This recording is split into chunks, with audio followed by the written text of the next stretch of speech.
Okay. So what? Are you related to Felicia? Yep. Hey, when we get to the gas station, if you want any snacks, it's gonna be the last time for a long road. It's all smiles from here. We got some bugles in the car right now, so I'm gonna try these bad boys out. So we are in the heart of Dallas, staying at C2K. It's called Connecting to the Kingdom. It's a ministry of Tyler Street United Methodist Church. A lot of us actually been here before. Hey y'all.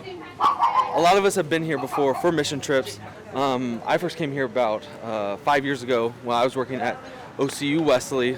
So it's kind of a cool full circle thing. But it's a place that puts people up for ministry, lets them spend the night. And so we're sharing the space with another church. They're out dinner right now. And so we are walking right now to dinner. Going to eat some authentic Mexican food to prepare ourselves. Keep going. To prepare ourselves for our flight tomorrow for Baltimore for the rest of the mission trip. Matt, what did you do? Well, we came to this restaurant on our phone thinking that it was a Mexican restaurant, and halfway through talking and drinking some of our drinks, I noticed that the restaurant that we were going to go to is directly behind us, but that's okay. In this mission trip, we're just going to go with the flow, have fun. We're finally back at the church. We're about to go to bed. We leave and wake up tomorrow at 3 o'clock, and we leave here at 4:30. It's gonna be a day of flying. We're finally gonna get to where we're gonna be at. I'm going to bed. Good night.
Are we going to the, was it the park? Yeah, the park today. Oh, I probably don't need this actually. It'd still be kind of nice. Right, let's see there. Hey.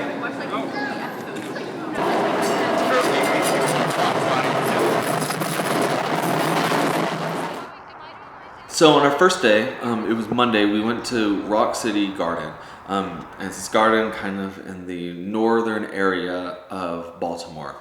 And when we got there, it's a community garden. There's some private plots for people in the community to do their own gardening, own growing, so that they could farm the produce and the flowers to beautify their home.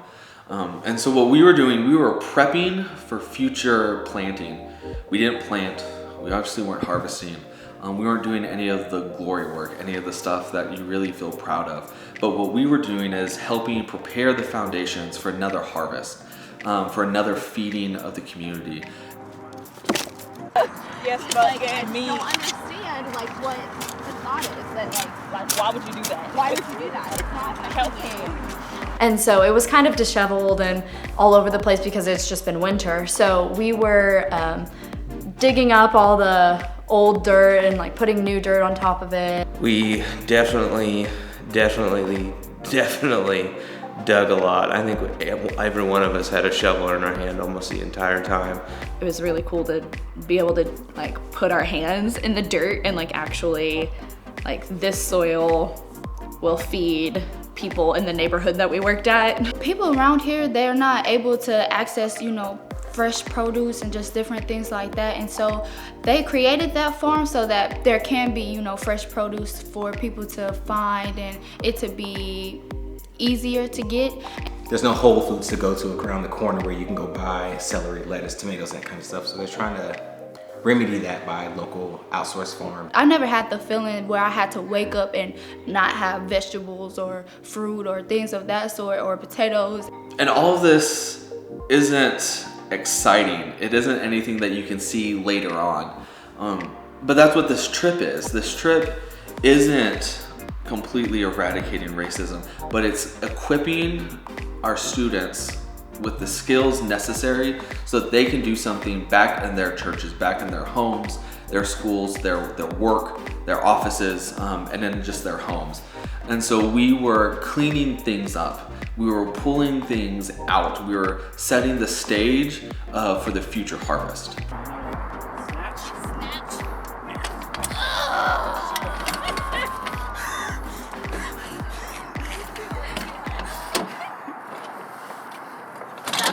I'm Sister Goldilocks, that's Brother Goldilocks. That's right. Me and Steve are gonna talk about free will tonight. Oh my god. Great. You have that topic with everybody? I do, but I had a really good discussion last night about if people are intrinsically valuable, and can you diminish or remove that intrinsic value? My free will is gonna lead me to my pillow pretty early. Always create a reason To separate. to separate people. You can always create a reason to separate people. Who makes boundaries? You. Everybody. People. We make boundaries.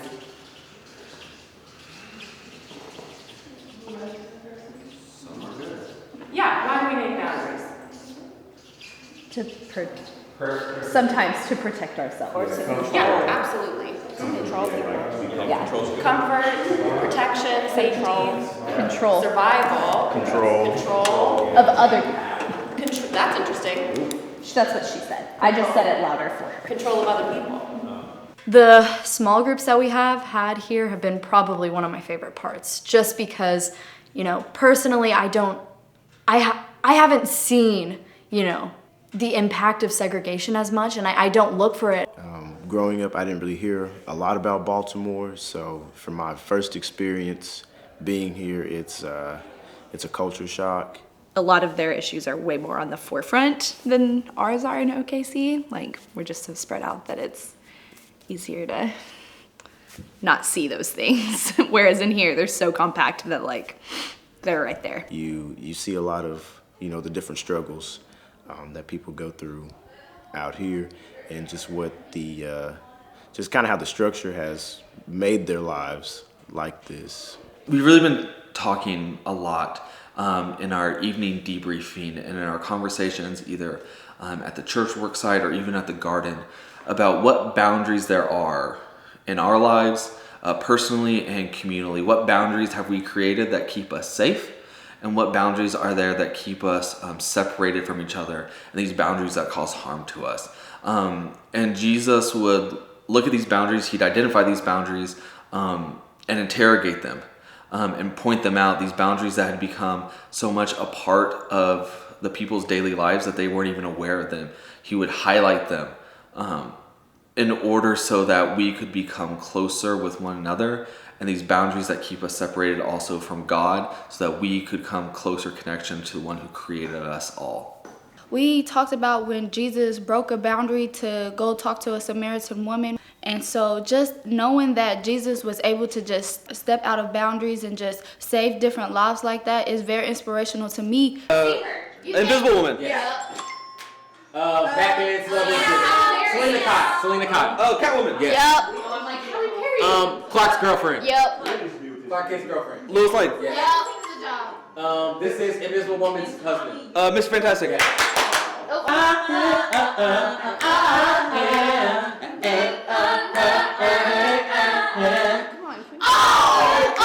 and not like that. Yeah, that's good. I don't know the name. But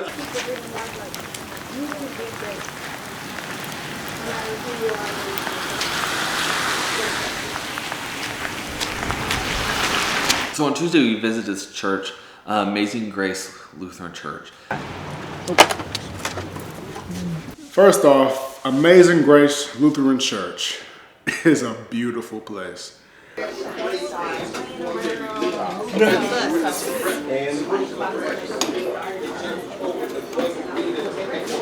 It is in a place that doesn't look the best, but the spirit of those people and the spirit that's in that building or those buildings. 'Cause there's several different buildings. It's just wonderful, and you can tell God is present. The very end, I think, to unscrew that so that the things will slide off. Cool. Their pastor there is Pastor Gary, and they have this environmental fellow named Natalie. And what they talked a lot about is so often churches want to be programmatic. They want to offer things in the community, kind of be there and be these kind of passive participants. And it might help the community, it might help people who are driving from far away. But what Pastor Gary was telling us is that Amazing Grace isn't a church in a community. The church is the community. The church is there for the community. Its livelihood is correlated and directly tied to the community. They are the neighborhood. We said, like, how do you reach out to your neighbors and get the people to come in to this church? And he said, we are the neighbors. Like, we are the neighborhood. Like, we would say, like, oh, the things your church is doing, the programs you're doing. And he's like, we're not doing these programs. The neighborhood is doing these programs. They're starting them. We're just giving them a place to do it because they have nowhere to do it. And that was so interesting to me that he was always correcting us on that, because like we so often want to be like, oh, well, our church is doing this. Our church is doing this. And it's not about our church doing it. It's about our church opening the doors and allowing people to do the things that need to be done in that community through us. We helped them with a lot of projects.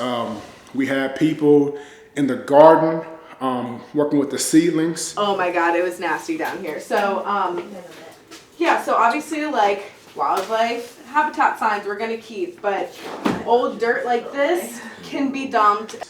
Oh, we had some people building shelves. There we go. We did a lot of upkeep and repairs to the church. Things that they don't have times to do for themselves, because so often when churches and other people are giving of themselves, they're not able to care and do upkeep in their own lives and in their own space. There's some books over there. We have. I got. I don't know if you have a place for stamps, so that might go in a craft area. We can put it in one of these. And I have holiday. Oh yeah, you can put it in here. And so we helped hang new screens. We're building a place to hold their outdoor tables and chairs so they don't get stolen. We fixed a bathroom door so that there's privacy. Little things like that they couldn't do for themselves because they're sacrificing so much of themselves. You know, coming from Edmond, Oklahoma, which is where I'm from, you know, we take a lot of things for granted. And, you know, to see this church, it was such an eye-opener to just say, whoa, some of the things that I gripe about or that, you know, my Wesley gripes about, oh, wow, what are we thinking?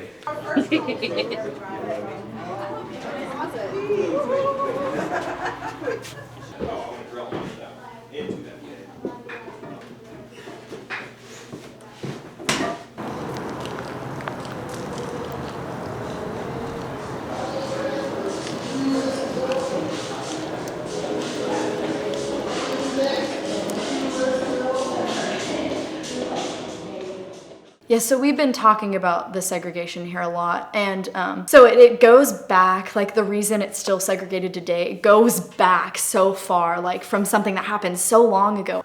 So when we've been talking to all these activists and these community organizers, what they've all been using is this language of a white L and a black butterfly. And that was like the white L is where the white neighborhoods are, the white people live, and then the black butterfly is where most of the black people live. And what this white L is, and this black butterfly is the light rail, or where there's transit and where there's shopping and there's economic gain and growth and excitement. That's the white L. It's where people can live and they can flourish. And then you have this black butterfly that is on either side. It looks like a butterfly's wings on either side. And it's where there's poverty. It's where segregation happened, redlining. And so one of our evening programmings, we looked at a map of Baltimore and we look at where we're staying, the church was, where the garden was, where we visited. We lay these transparencies over them. And each transparency would tell a different story.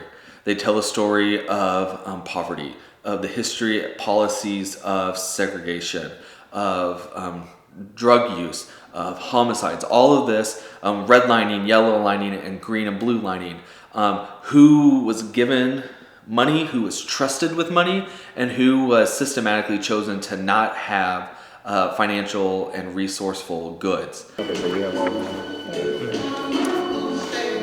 just like, also media plays a big role. No, but look, that's what I'm. Yeah. Why aren't we seeing You see the social difference. you know Well, what I'm saying? and what?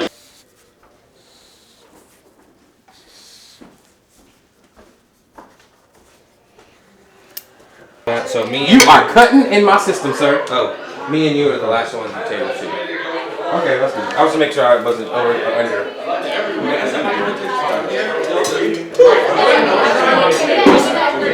So last night at dinner, we split up into 2 groups and had like family style dinner around a table. The discussions and the questions during that discussion that were brought up were from very serious questions to very light. Some of the work they're doing, it may not click for you at all. I'm not saying you don't get it, but sometimes that's not where your place of service is. Yeah.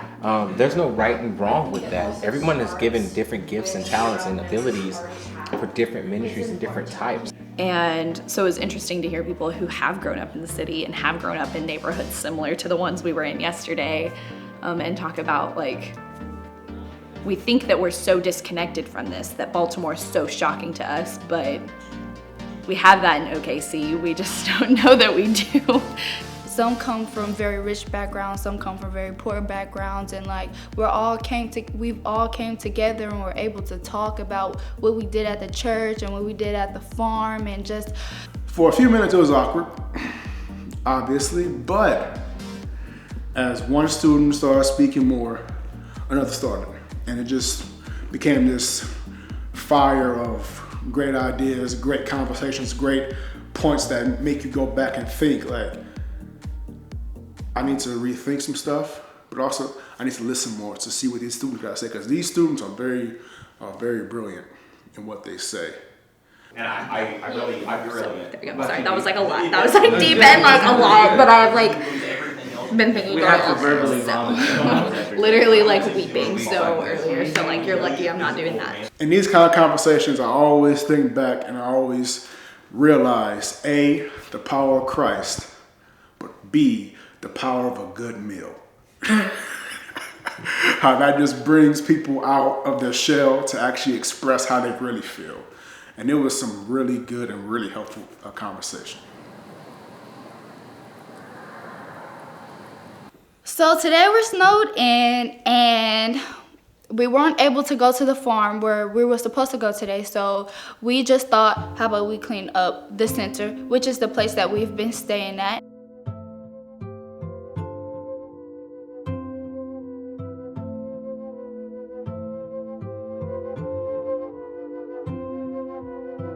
It's on snowball fight all day.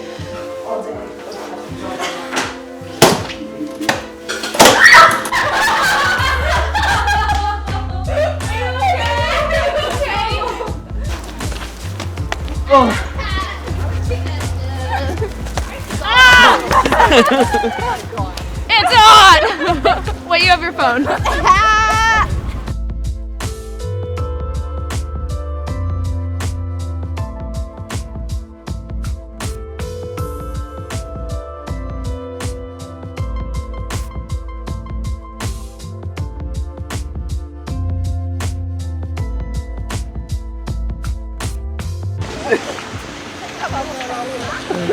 Oh, that hurt!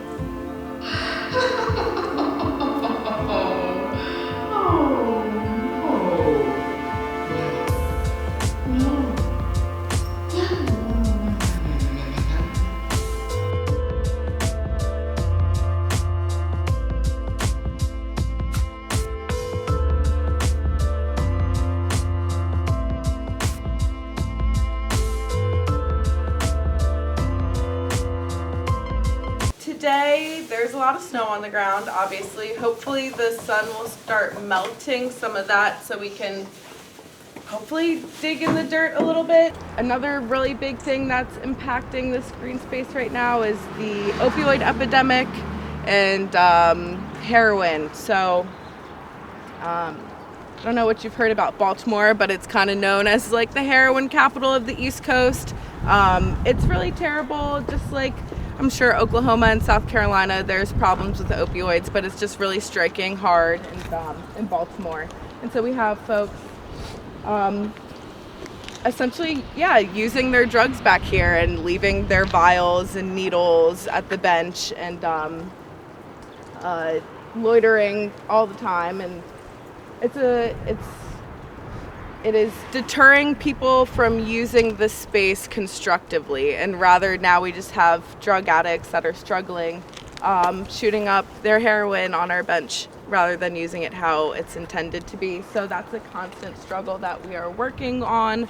And so like we're meeting with our police commissioner and our sergeants and people from the mayor's office and the president of the community association and drug harm reduction coalition. So we're really trying to approach it from as many ways as possible to try and figure out how we can help these addicts and how we can improve our green space and try and chip away at the drug epidemic taking place. We are what are we doing, guys? We're shoveling. Well, I'm gonna shovel along behind closer to the garden. Taking the mulch closer to the garden because pretty soon when the snow melts and the weather gets warmer, they're going to be able to start the seedlings that are inside out here.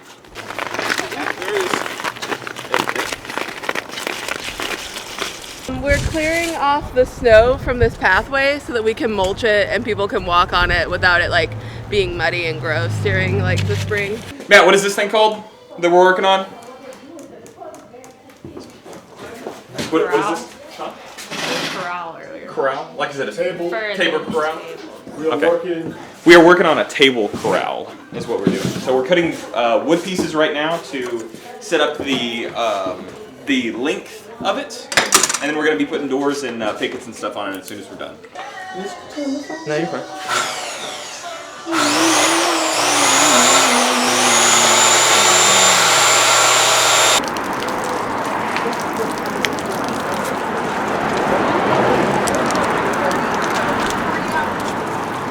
After we first visited with y'all, a lot of people said, what are those steps? How do you build trust? How do you listen? Yeah, well, I guess you build trust through listening. Okay.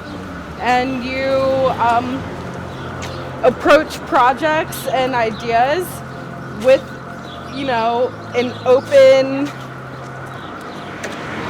a completely open mindset and say, we see, A, B, and C, what's happening here. That's just stating facts, right? And then once you establish those facts, then you have to completely open up the conversation and the dialogue, and the community needs to be present every step of the way.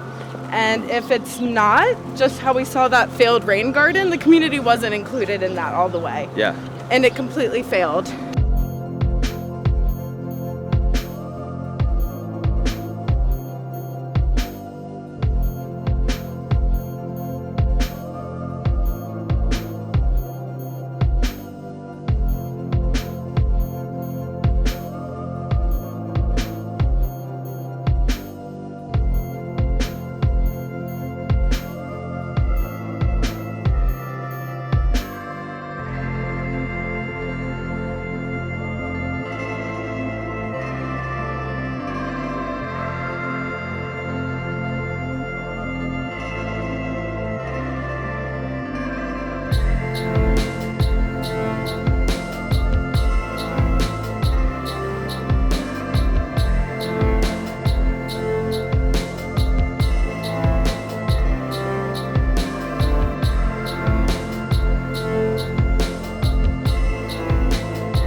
this is United Methodist Building. If you turn around, there's Congress, there's the Supreme Court.